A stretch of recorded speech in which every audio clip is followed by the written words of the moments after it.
Good evening. তো আজকে আমি বানাবো সুজির চিল্লা, এই কারণে সুজিটা এখানে ভিজিয়ে রেখেছি। আর এর মধ্যে আমি দেবো গাজর, ক্যাপসিকাম, একটা পেঁয়াজ, টমেটো, কাঁচা লঙ্কা আর ধনেপাতা। চলো এগুলো এবারে কুচকুচ করে নিই। দেখো সবজিটা কাটার পরে কত সুন্দর লাগছে, একদম কালারফুল। আর এখানে যে জলটা এক্সট্রা ছিল সেটা আমি এই যে ছেঁকে নিয়েছি এর মধ্যে, যদি লাগে তো আমি অ্যাড করতে পারবো, ওই জন্য ফেলিনি।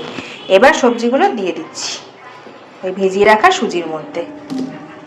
এবার দিচ্ছি এতে পরিমাণ মতো নুন আর সামান্য চিনি।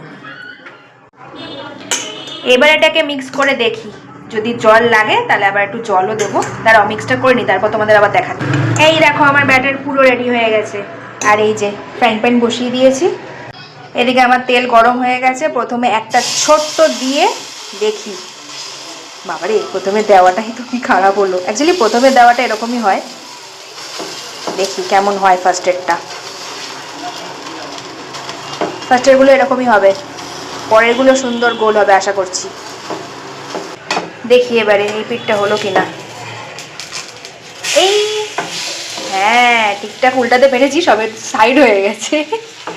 পরেরটা আমি অলরেডি দিয়ে দিয়েছি। আর এই দেখো ফার্স্টেরটা কত সুন্দর হয়েছে।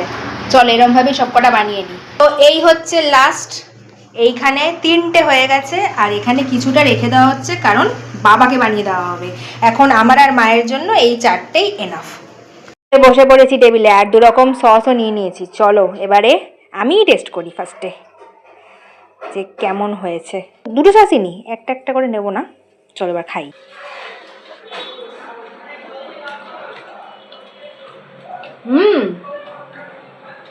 দারুণ হয়েছে।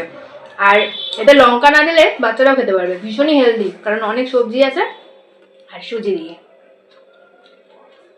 দারুণ হয়েছে, তোমরাও ট্রাই করে বাড়িতে এরকম ভাবে।